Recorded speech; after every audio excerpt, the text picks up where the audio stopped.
Welcome to episode 3 of the Paddle and Portage podcast. I'm here with Joe Fredericks. Ah, the great Baxley on a sunny day. Look at you. Take the microphone. You know, I've known you for a long time now. And people who've been listening to the podcast and our stories about the boundary waters that we've shared about other people and some of our own adventures, of course, along the way, too. There's one thing that I've gotten to know about you. It's that you're one who isn't afraid to take the trail less traveled. And it's something I appreciate about you. And sometimes you're willing to even go where there is no trail, let alone one that's less traveled.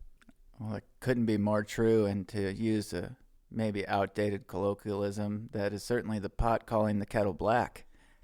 But yes, there are an infinite amount of adventures to take if you're just willing to step off the trail.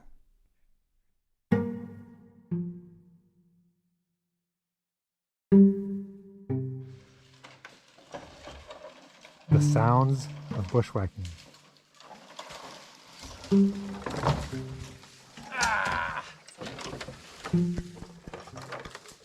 Oh, hey. We're following this rut of an old 2-track cart path logging road. John? Okay, you're to our right.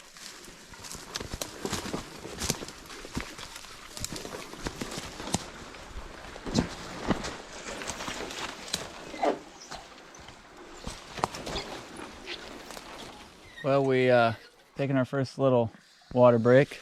We started out, with a theory that we needed to get kind of uphill the flowage, and that proved to be just ridiculously thick scrub.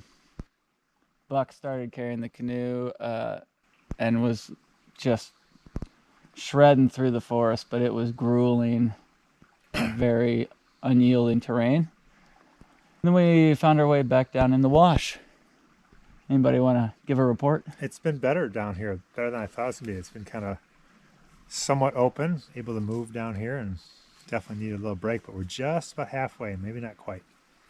We maybe been going a little over an hour. Yeah, I'd say. Yeah. We're doing all right.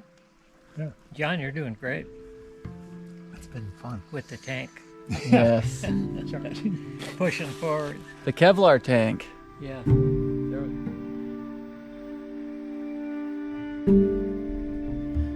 Living on the edge of the wilderness leaves little room for complaints when it comes to having access to incredible adventures.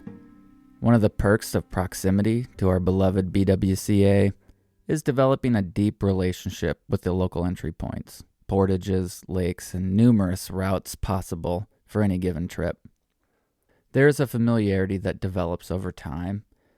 That could be comparable to a lifelong friend or a spouse. The trips are consistent and reliable, and the scenery doesn't change often, aside from a blowdown or fire. One of the challenges, though, of consistency and stability is the diminished opportunity for new discoveries or uncharted terrain. Curiosity is a driving force for many in our wilderness clan. It prompts me to wonder, what's around the next corner, or over that ridge, or beyond that vista? And it entices me to explore that unknown. It's probably why most of us were drawn to the boundary waters in the first place.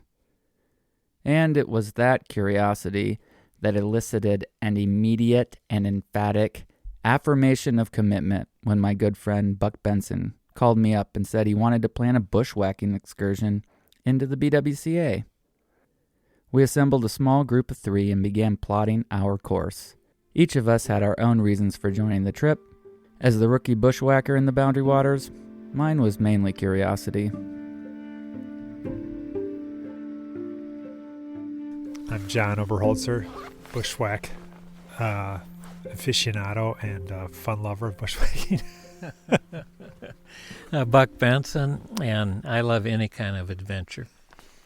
Bushwhacking is a funny term, isn't it? Mm-hmm. You know, there's no trail, basically, is what you're saying.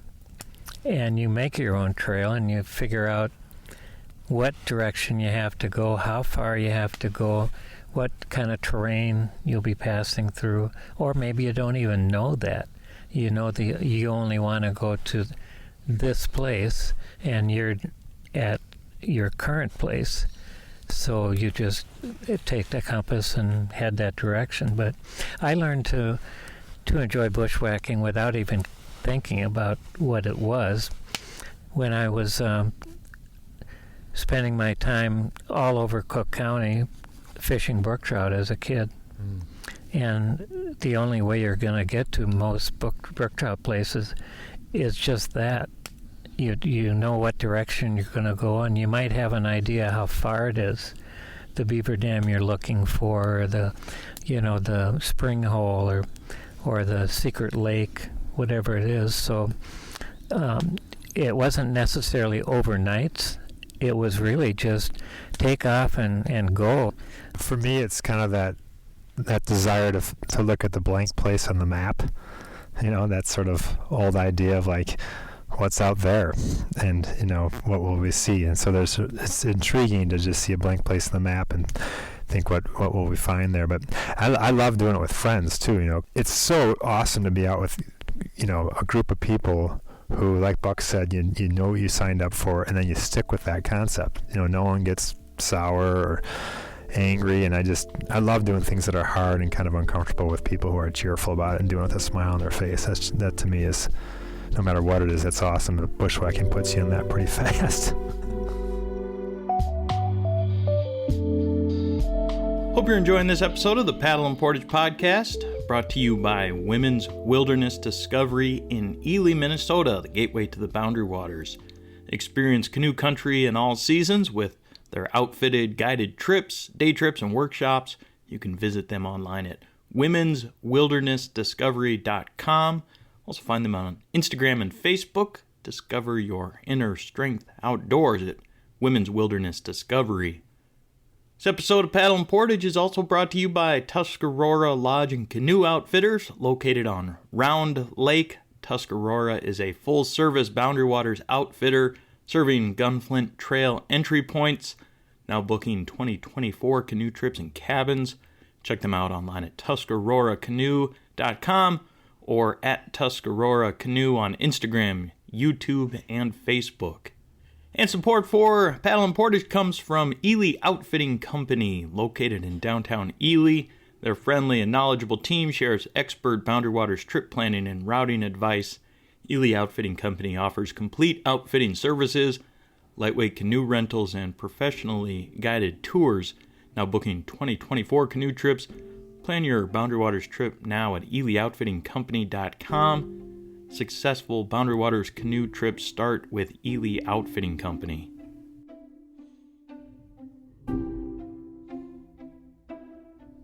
There was more to this particular trip than just bushwhacking.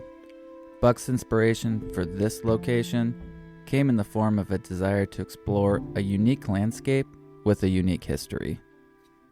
I kind of wanted to look around in the Boundary Waters and do just what we ended up doing. It was to find a location that's not easy to do, that's pretty remote, and that's challenging. And as I looked at the map, I see there it is. It's equal distance from the lakes that you can paddle above it as it is from the ones below. So there's no easy route. It's all any direction's hard. And it had the big high hills that make it a lot more interesting that way. I settled on this one, and then as I brought it up to you guys, of course, then John went to check out the history and to get some maps, and he came up with photographs from 1934. Another thing that led me to this was seeing that railroad grade, and there had been a big logging company and a lot of logging, which showed up on 1934 maps, that it made it more historically interesting. Yeah. It wasn't always just a, I shouldn't call it just a wilderness. I mean, that's perfect. But, there was activity that we wouldn't think of now. And it was a lot of people. One of you referenced that the logging stopped right near here. Go ahead, Opie. Those 1934 photographs, those showed kind of these old skid roads and stuff that kind of radiated out from this logging camp. And so you wondered in your mind's eye, what age forest will this be? If it was all cut in the 30s and maybe a little bit after, it might have a youngish look to it. But then it looked like from there that that state wasn't cut. The roads didn't go up as far. They kind of ended there near the south shore of it. So we set off into the unknown. We didn't know what we were going to encounter, and that's what we wanted. It's also what we found.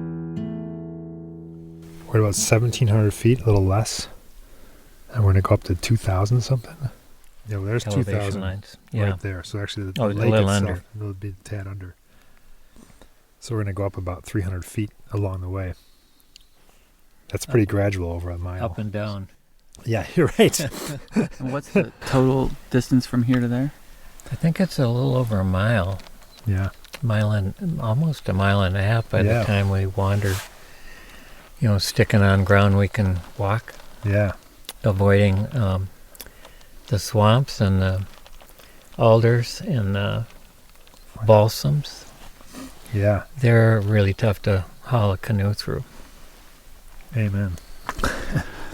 There was one spot where I was coming down back into the creek when we were headed out, and I was on this big scree pile up above the creek, and the whole thing just caved out Oof. beneath me, and I kind of leaned into the hillside to not go down with it, but it was a little unnerving to feel the bottom drop out for a second.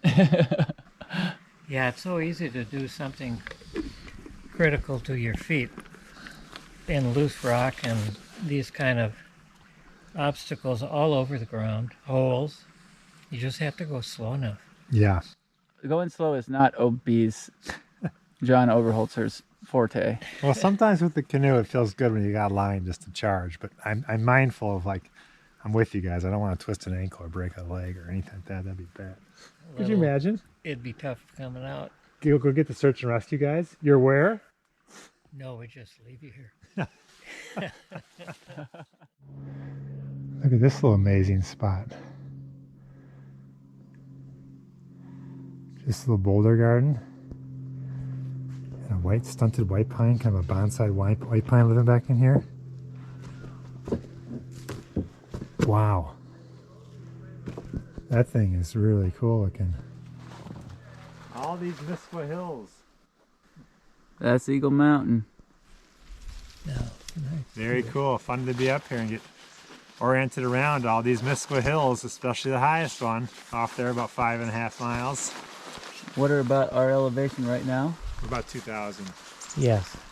So that'd be 23. 2301 Eagle Mountain. 2301. And right behind us is 2260. We're headed for Eagle Mountain next. What are we going to need, about half a day? A little mountaineering. Oh, mountaineering. These mountaineers are out of control. They are. After hours of slow route finding, attentiveness to place and our location in that place, we wove our way around washes, up ravines, around and through thickets of trees. As we traveled, the excitement built. As with any adventure into the unknown, there are hazards, some significant, and legitimate risks that are enhanced when moving the adventure off the established routes and mapped trails. I spoke with avid Boundary Waters traveler and wilderness operations leader for the Tofte Ranger District of the Superior National Forest about the right attitude and approach to taking the adventure off trail. My name is Dan Disch. Anytime we are recreating either in the backcountry or in the front country, we should always be thinking of the 7 leave no trace principles. So as it pertains to bushwhacking, the plan ahead and prepare, probably the most important. Know what you're getting into. You need to have, rock solid navigational skills, map reading, using a compass, beyond the use of electronics.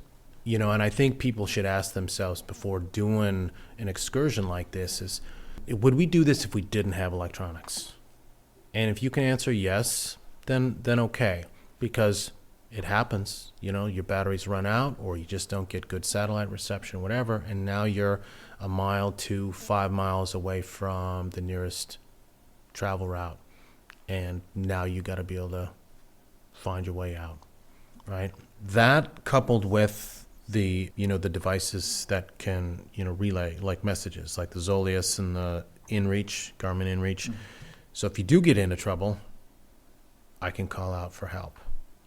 And that is something that really makes me nervous. It gives people a false sense of security that they can do this. They can take on undue risk. They have a safety blanket they have this device, they can call for help.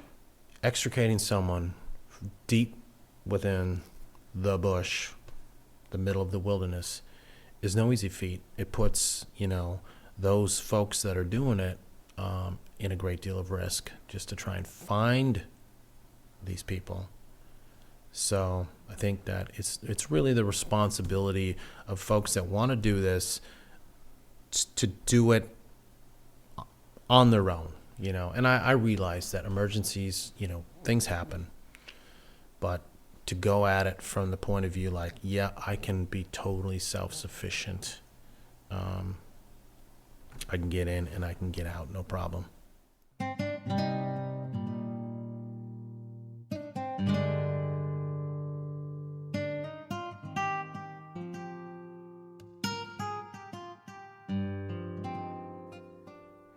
On our excursion into the unknown, we did have a mishap.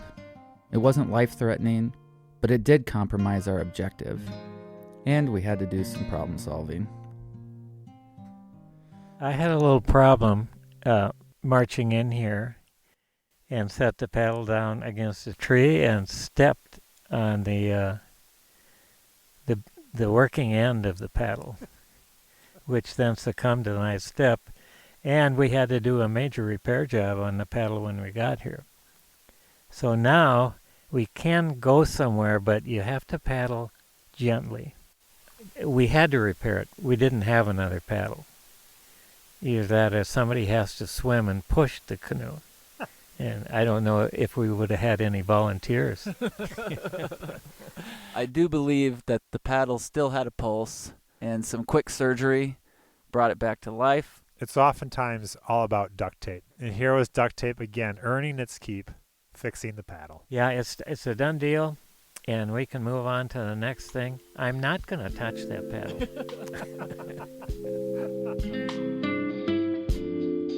Hi, I'm Ingrid Lyons. I'm the executive director of Save the Boundary Waters, and I'm that person who sends you way too many emails.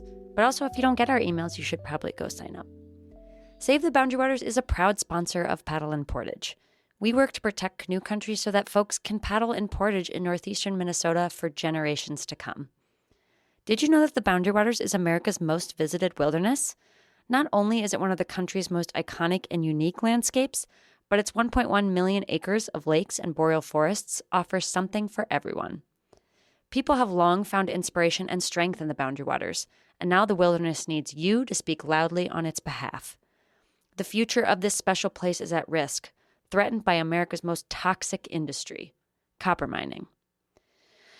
Thanks for reading all the emails from us. I know we send a lot, but clearly there's a lot at stake for canoe country. You can make a difference. You already have. Join us in the effort to protect the Boundary Waters for generations to come by visiting our website at savetheboundarywaters.org to learn more.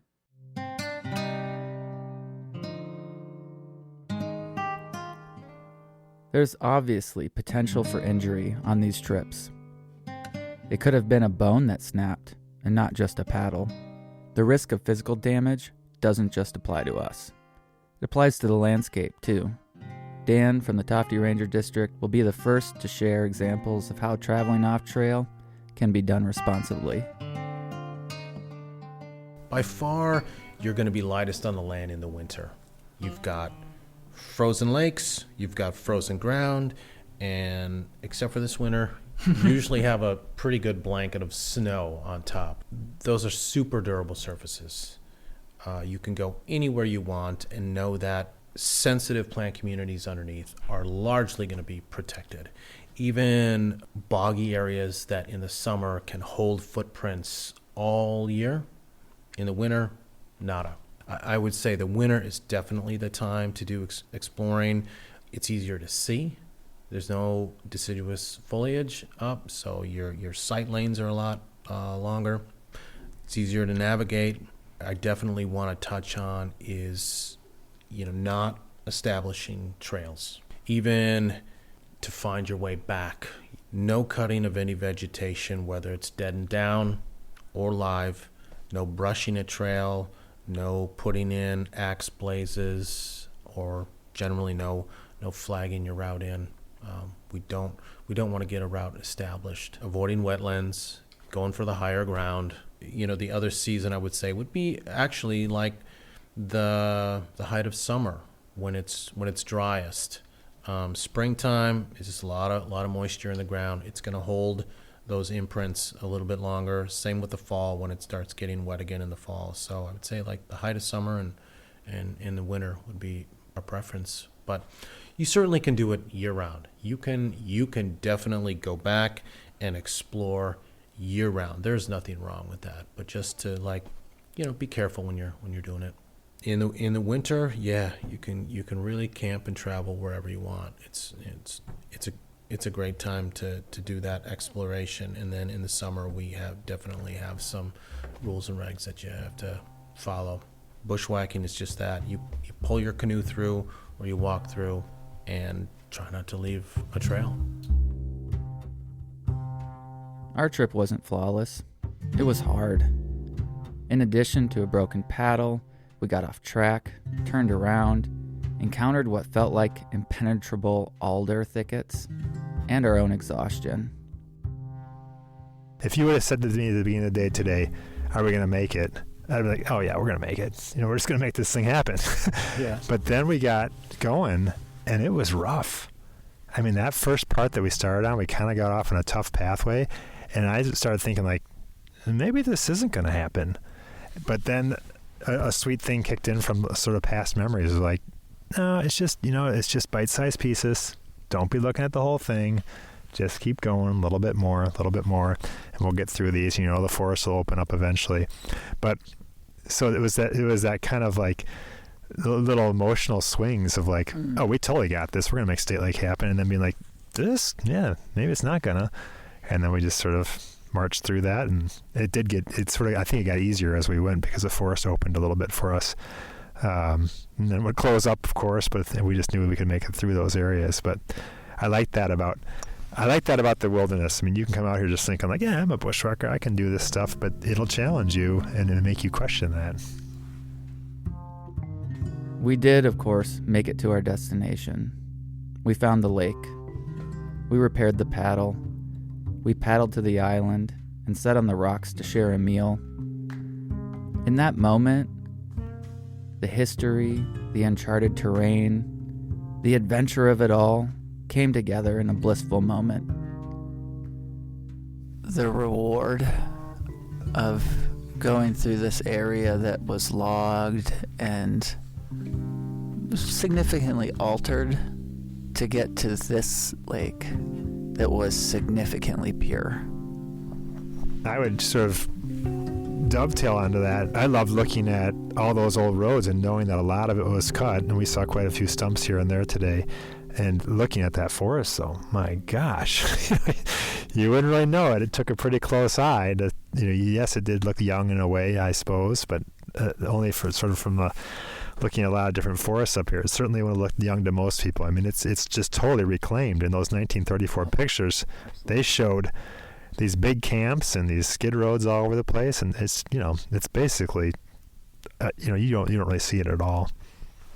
Yeah, that's 89 years ago, and that's a constant in the world. And so it was a constant here that it was going to heal itself when allowed to, and around this lake we can see the forest that was here before because it wasn't cut. Yeah. And that just feels richer, that it's still there. Yeah.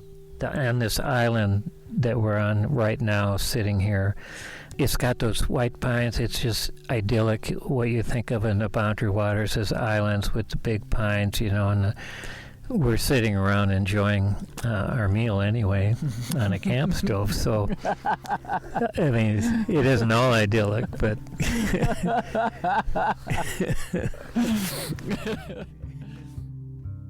There is a certain type of joy and consistency and routine and knowing what to expect. Maybe it's actually more of a contentment, a feeling of safety and stability.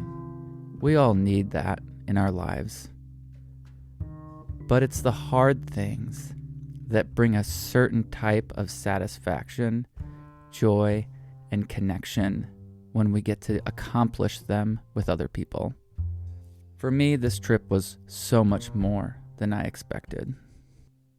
And in some ways, it was for all of us. Anything that seems really rigorous and taking strength and fortitude and stuff, I'd probably just sort of say that these days, here at later part of my 50s. When I say something like that, it's a young man's game, truly I'm thinking like, man, I still got it. If I'm being honest, I guess. But I'm more careful for sure. But no, I think to me, I want to keep young in heart and mind, and especially in mind, and keep doing this stuff as long as the body allows, because it's where, I get so much enjoyment from being with friends out here and just being in the country in this way. Like what I talked about earlier, where you have to use your wits and your know-how and go out and see this gorgeous country. So yeah, I think it's an every person's game if you go in with the right attitude. Yeah, no doubt. I'm on the upper end of our age group here. I'm heading towards my mid-70s, and that's all right. There's nothing wrong with that, and I still can do a lot of things that I enjoy. Maybe I can't do them at the same pace or the same way, but I can still do them, and I feel happy about that. And today, with you two guys, putting up with me so that I could make this happen, that was just great. Today, I was pushing through some of the harder terrain. You were probably 100 yards ahead of me, and I was like, "Is that the lake?" And you didn't say yes or no. You said, "Get up here and check things out." And I just started barreling through, pushing that canoe through everything. And the feeling of excitement and joy that consumed my whole body, knowing that we made it to the lake. And it was the most unadulterated, pure bliss. I think I hollered and hooped and hollered that we made it. And it reminded me of the first time I came in the Boundary Waters. Nice. And doing my first portage and getting and it being hard and getting to the other side and seeing the lake. It all came back. Nice. And I just can't, that is a special thing. Yeah, that's cool. That's awesome. Not everybody should decide that this is going to be their first adventure. No. Because, there's a lot of things you learn along the way that pave the way for this to be something you can do. Yeah. You just can't say, okay, I heard these guys do it, I'm going to go and do the same thing. You put your time and in your life doing things that I guess I call them hard all the time. Yeah. And those are the things that you really cherish. Everything is just heightened when you really do the work. Yeah. Yes. And that doesn't always happen. People don't push themselves, and they just don't get these feelings. Then you can't explain it to people totally. So You have to experience it. you have to experience it.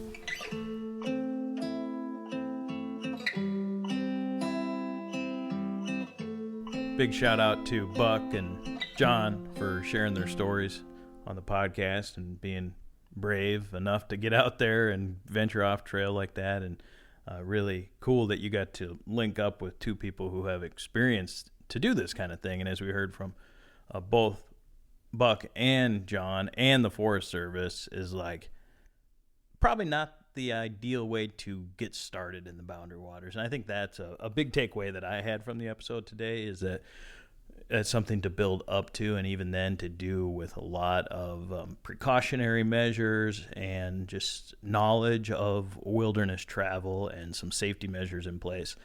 Really important stuff, and a beautiful episode today.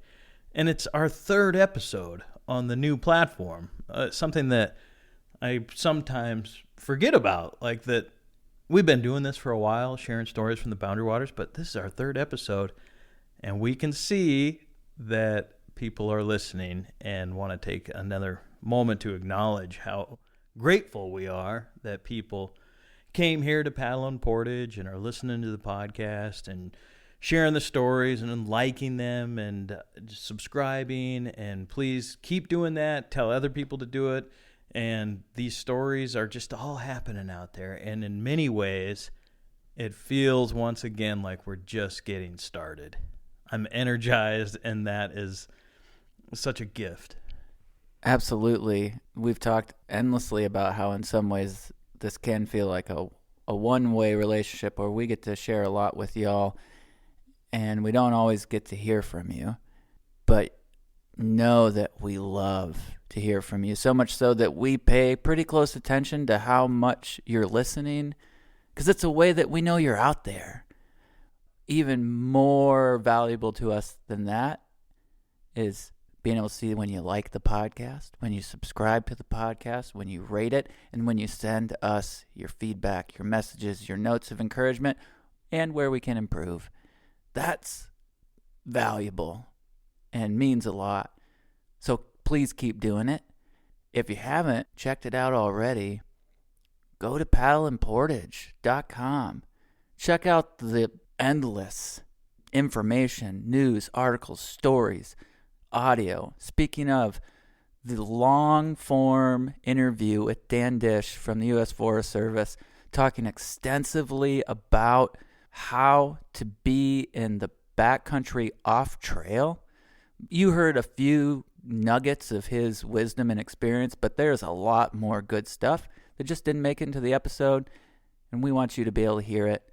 Go to paddleandportage.com to get it all. And if you want a little discount on your subscription, use Baxley10 as a promo code. A little gift from me. One thing about the analytics of the podcast is we can't tell who it is, individual based, who's listening, but we can sometimes see where people are listening from. And it's so great to see in Canada, in other parts of the U.S., way outside of Minnesota, East Coast, Oregon, West Coast, California, Washington too, of course, the entire West Coast, and the Twin Cities and Madison. It's just so great to know that people are staying connected to the Boundary Waters through the podcast. And hopefully, as we've heard from pretty much every episode now of the three we've done on Paddle and Portage, learn something. When we look back at the wind episode, you know, how that can make a trip safer and better, and falling through the ice skating, and now with bushwhacking, like there's an educational component that's happening through this storytelling, and that has value to me, and hopefully it does to you as well, you listening, who we appreciate, who Matthew's over there on the edge of tears, as usual, probably about to have a breakdown, so we better just sign off for the day. We love you! We're gonna have to get the Kleenex. Somebody get the Kleenex.